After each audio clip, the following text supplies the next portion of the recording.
Selamat pagi sahabat bahasa dimanapun berada. Saya David Rici Ricardo akan memandu jalannya siniar Hetu pada pagi hari ini.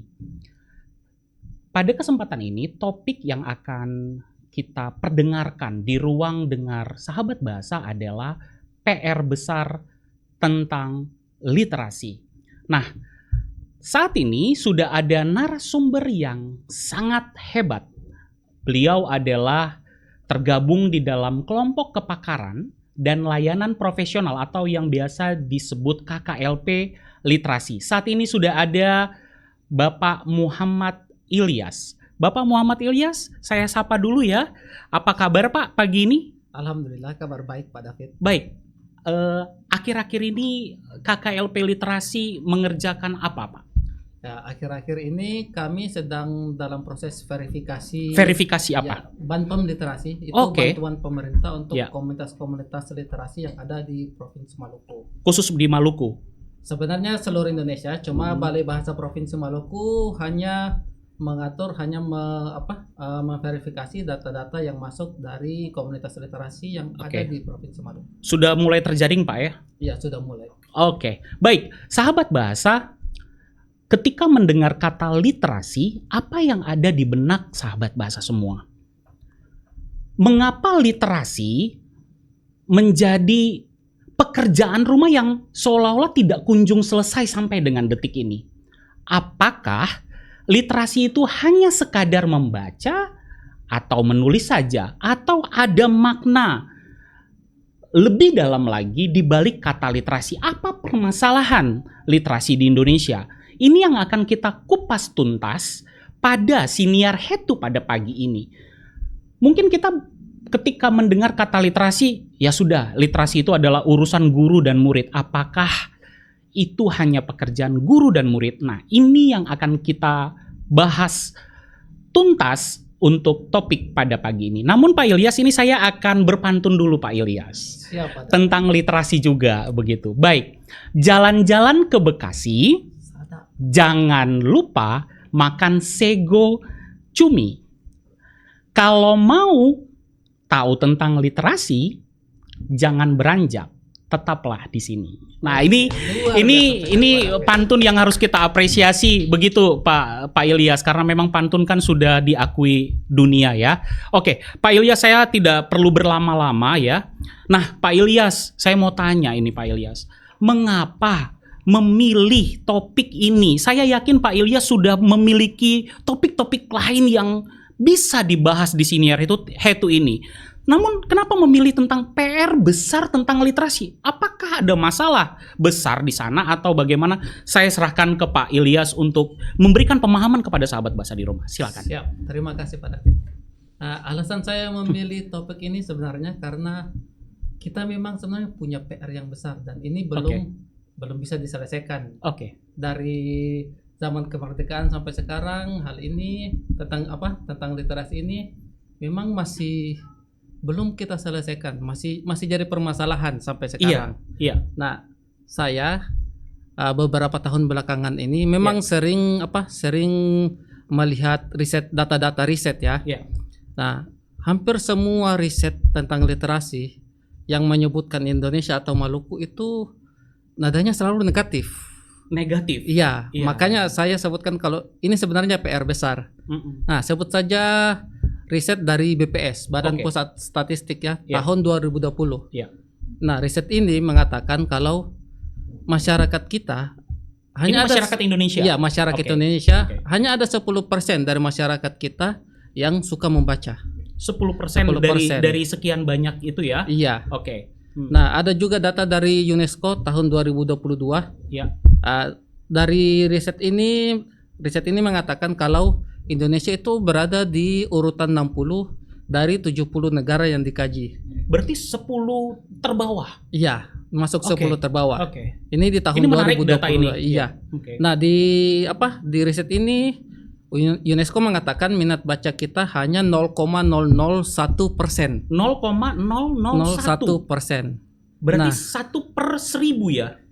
Nah, ini sebenarnya yang saya saksikan dari data ini. Iya. Saya mendapatkan saya sudah beberapa kali mencari sumber utama dari data ini. Iya. Saya hanya mendapatkan datanya dari Kompas, Medcom, dan Antara. Iya. Nah, di sini mereka sebutkan kalau minat baca kita hanya 0,001%, dan dijelaskan kalau dari 1.000 orang yang kalau kita kumpulkan 1.000 orang Indonesia dalam satu tempat, hanya ada 1 orang yang suka membaca.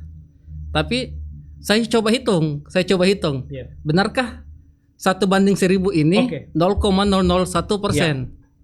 Ya, jadi saya coba hitung 0,001% itu kan 0,001 dibagi 100. Iya. Jadi kalau kita hitung perbandingannya sebenarnya bukan 1:1.000. Yang benar adalah 1:100.000.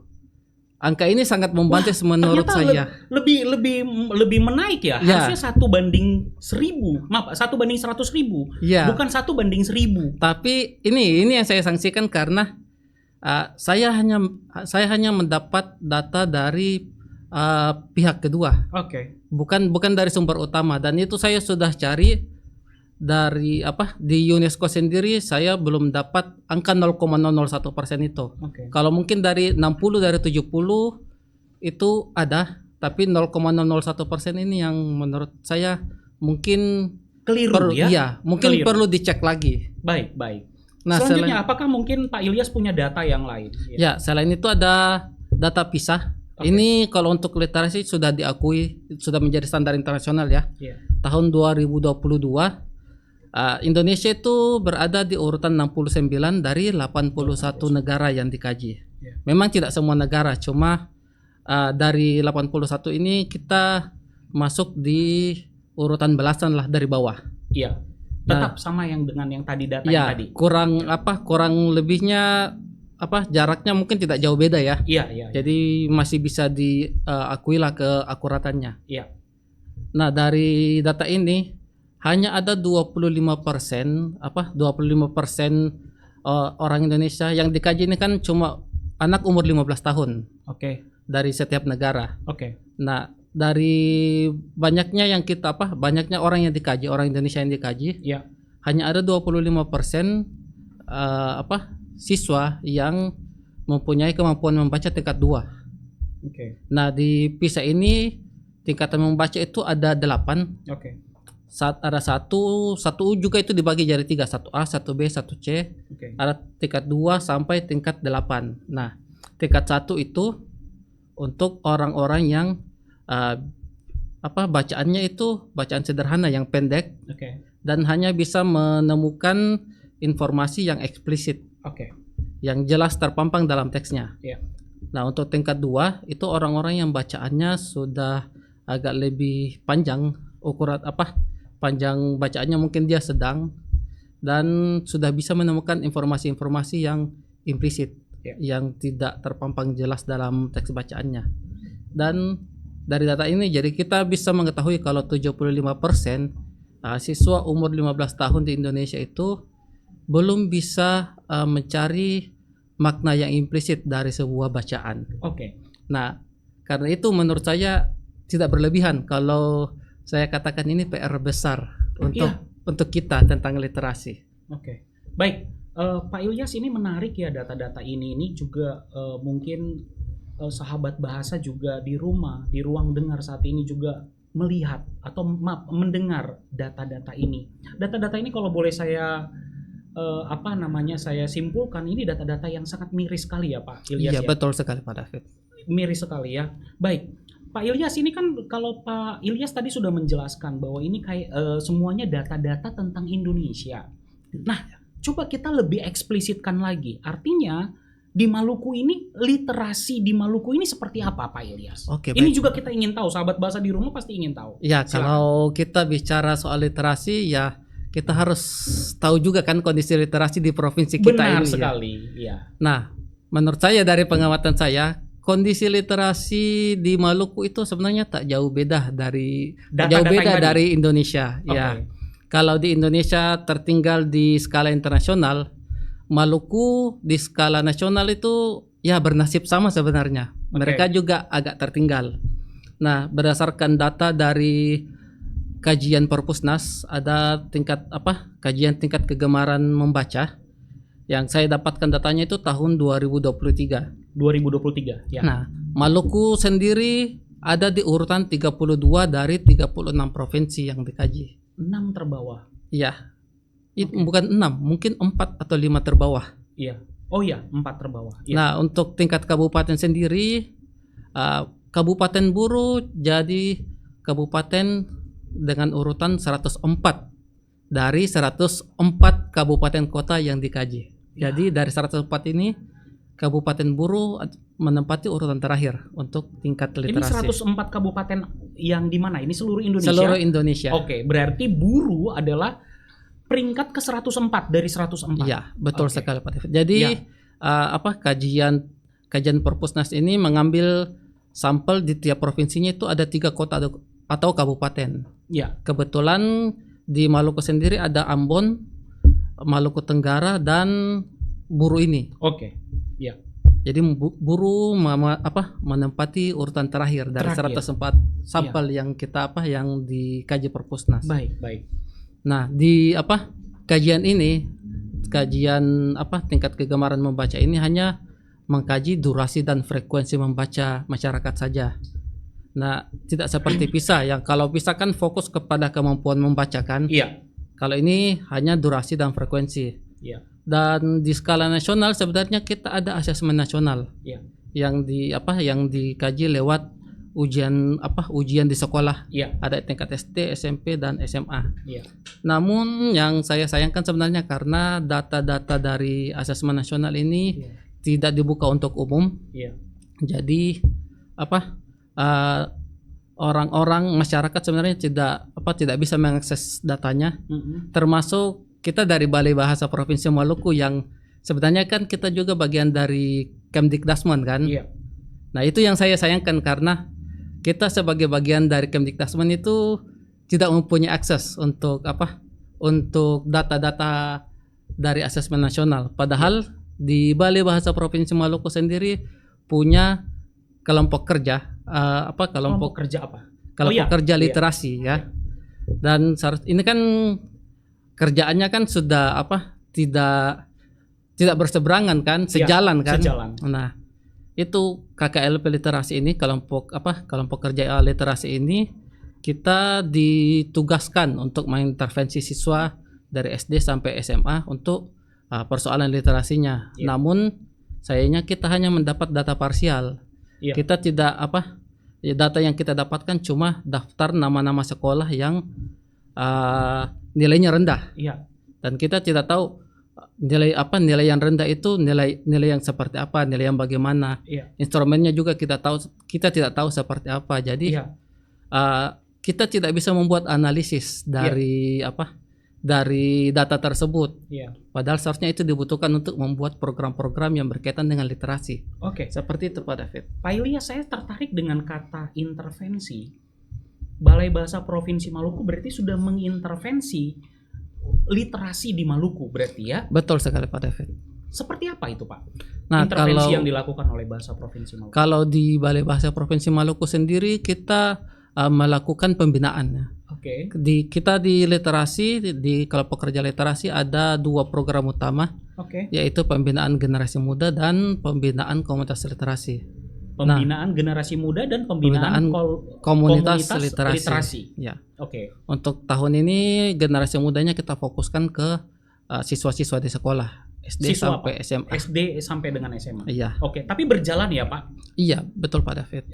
Apakah ada hambatan ketika mengintervensi itu? Nah, ini yang yang jadi masalah sebenarnya karena kan tidak ada data awal kan. Kita tidak punya sulit data. Sulit mengukurnya ya? Iya. Makanya kemarin saya dalam satu kesempatan beberapa bulan lalu saya melakukan riset kecil-kecilan.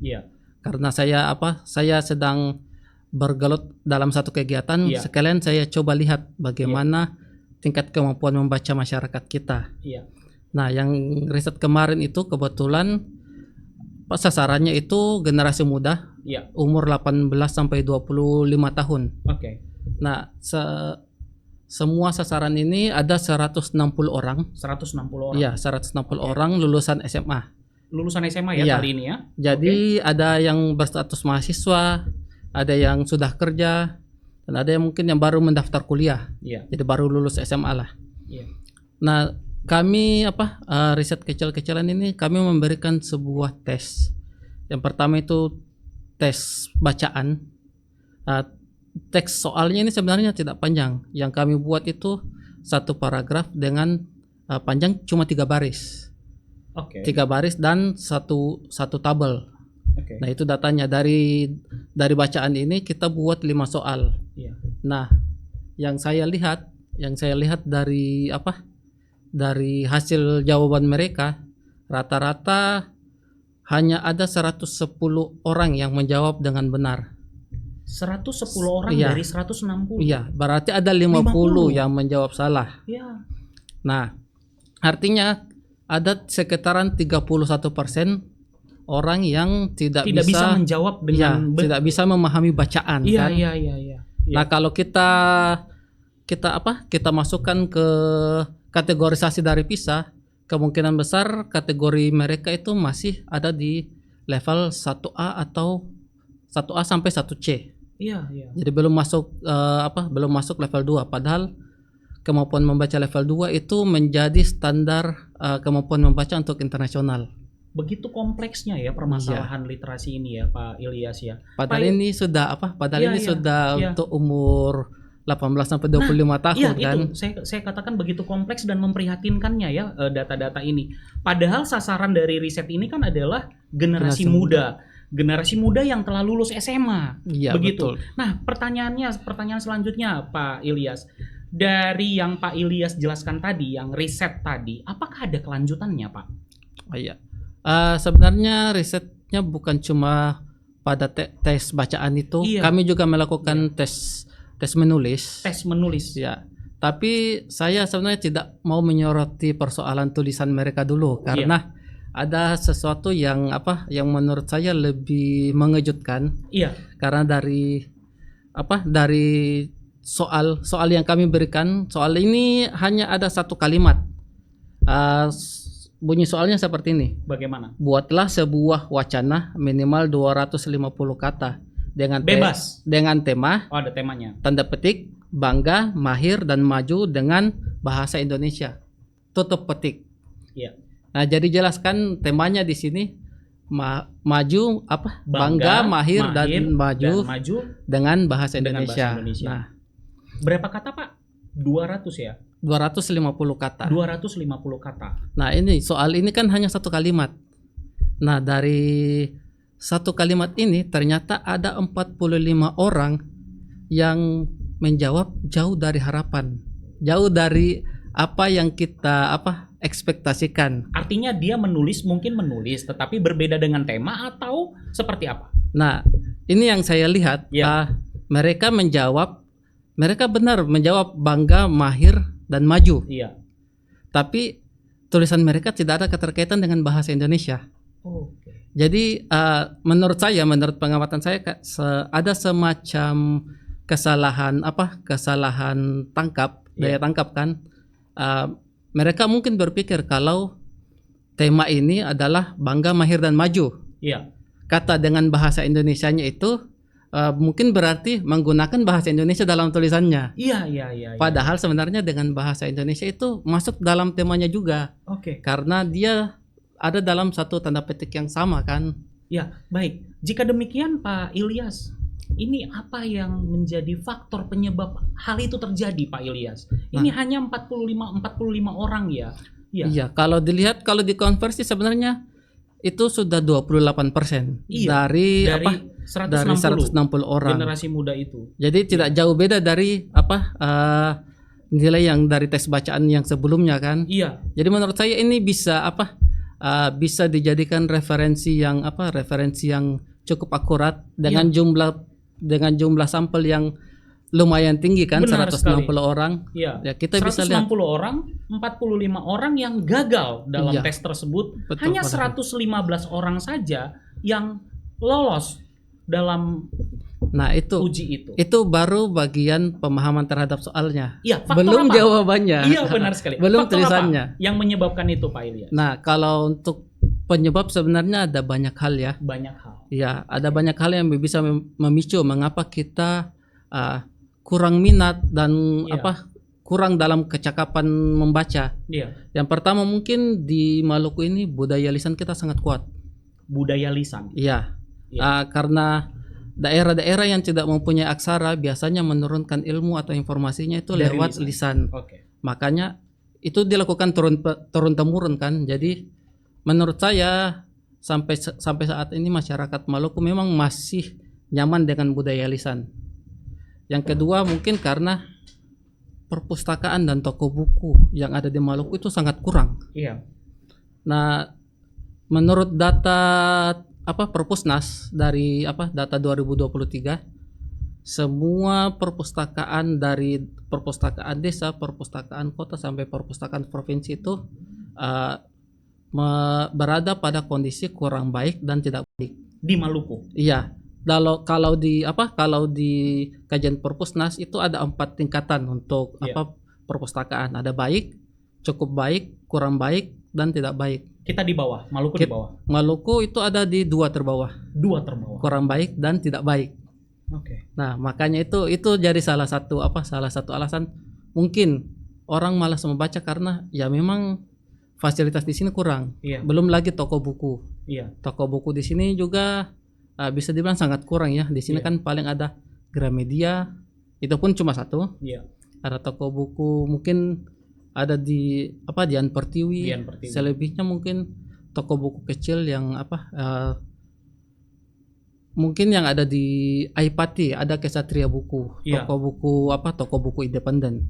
Selebihnya itu mungkin cuma ada beberapa toko buku lain yang mungkin saya tidak sempat sebutkan di sini. Iya. Nah, selain itu ada juga distraksi. Iya, karena sekarang kan memang zaman teknologi. Iya. Ada banyak sekali distraksi untuk tiap orang. Ada media sosial, ada game, mungkin ada kesibukan lain yang membuat kita memang tidak punya waktu untuk membaca. Nah, hal-hal tersebut mungkin yang membuat kita jarang membaca. Iya. Dan karena jarang membaca, otomatis kemampuan membaca juga pasti akan sangat rendah. Iya.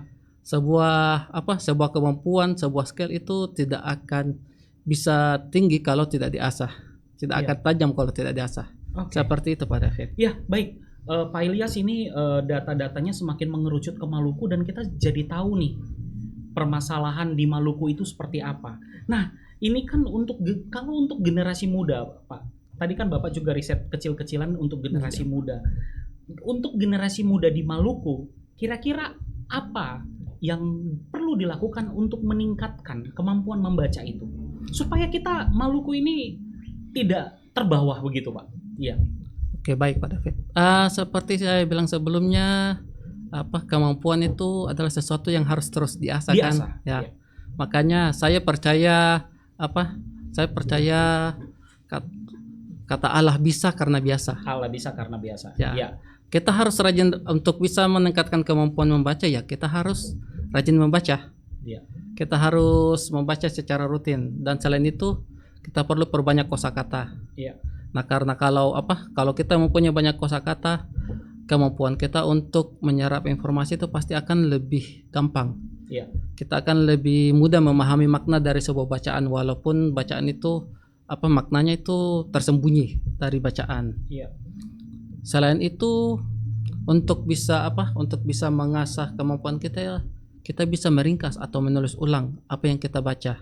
Karena kalau kita ingin menuliskan sesuatu dengan versi kita sendiri, kita harus memahami kan. Otomatis proses penyerapan informasinya harus bagus. Dan terakhir mungkin kita bisa naikkan kalau kita sudah rajin membaca, kita sudah membaca secara rutin, kita harus tingkatkan kesulitan secara bertahap. Jadi kalau misal di awal saya baca cerpen dulu, mungkin karena gampang bosan kan. Saya baca cerpen dulu yang mungkin mudah dipahami, bisa habis dibaca sekali duduk. Nah, kalau sudah lama, sudah ada di tahap itu, sudah mudah menyerap informasinya, ya mungkin bisa beralih ke bacaan lain, bisa artikel ilmiah, bisa esai, atau mungkin novel klasik. Seperti itu Pak David. Baik, sahabat bahasa, saya jadi teringat dengan ada pepatah ya yang mengatakan untuk kita bisa menjadi ahli, Pak Ilyas, ini data nih Pak Ilyas, harus dibutuhkan 1000 jam. Ya, betul sekali. 1000 jam. Berarti generasi muda di Maluku harus melatih membaca itu mungkin 1000 jam itu supaya dikatakan ahli. Begitu ya Pak Ilyas? Iya, betul sekali Pak. Karena kalau tidak dilatih ya kemampuan itu pasti akan tumpul. Iya. Seperti itu. Nah ini berarti ini ya titik permasalahan generasi muda di Maluku. Baik, kalau dari Balai Bahasa Provinsi Maluku sendiri, Pak Ilyas, ini apa yang pernah dan akan dilakukan untuk meningkatkan kemampuan membaca bagi masyarakat di Maluku ini? Baik, sejak tahun 2021, iya, Balai Bahasa Provinsi Maluku aktif menerbitkan bahan bacaan.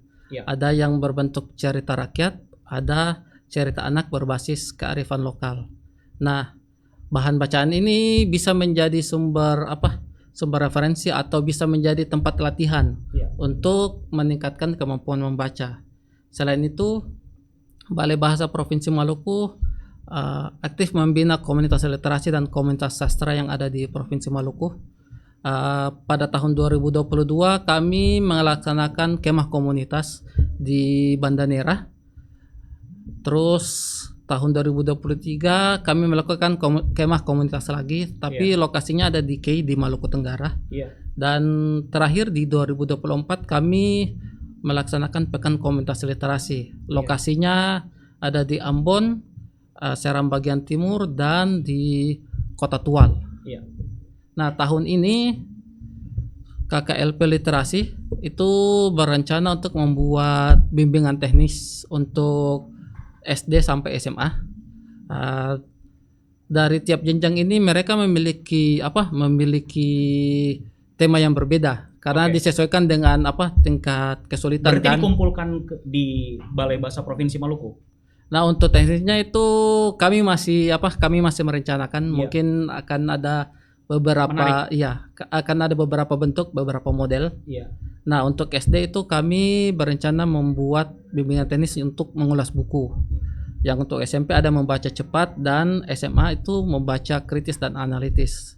Nah, ini yang semoga dengan kegiatan ini itu bisa menjawab PR besar itu. PR besar itu. Selain itu masih ada lagi Pak David. Maaf ya. Siap. Nah, selain itu ada pembinaan komunitas literasi lagi. Jadi dari tahun 2022, nah 2020 sampai 2024, di 2025 kami akan melaksanakan pembinaan komunitas literasi lagi. Nah, untuk detailnya kami masih dalam tahap perencanaan karena kami tahu komunitas literasi itu ujung tombak literasi, karena mereka yang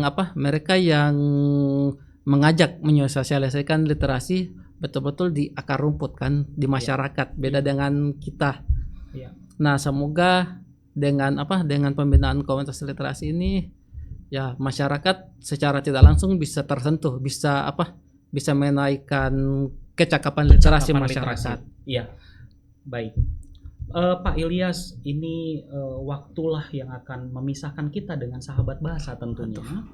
Nah, oleh karena itu sayang sekali tidak terasa ya, sudah hampir 1 jam kita berbincang-bincang. Oh, sudah hampir 1 jam. Iya, hampir 1 jam kita berbincang-bincang saat ini. Nah, Pak Ilyas, saya mau Pak Ilyas berikan kesimpulan dari topik PR besar tentang literasi ini kepada sahabat bahasa di ruang dengarnya saat ini. Silakan Pak Ilyas. Baik Pak David.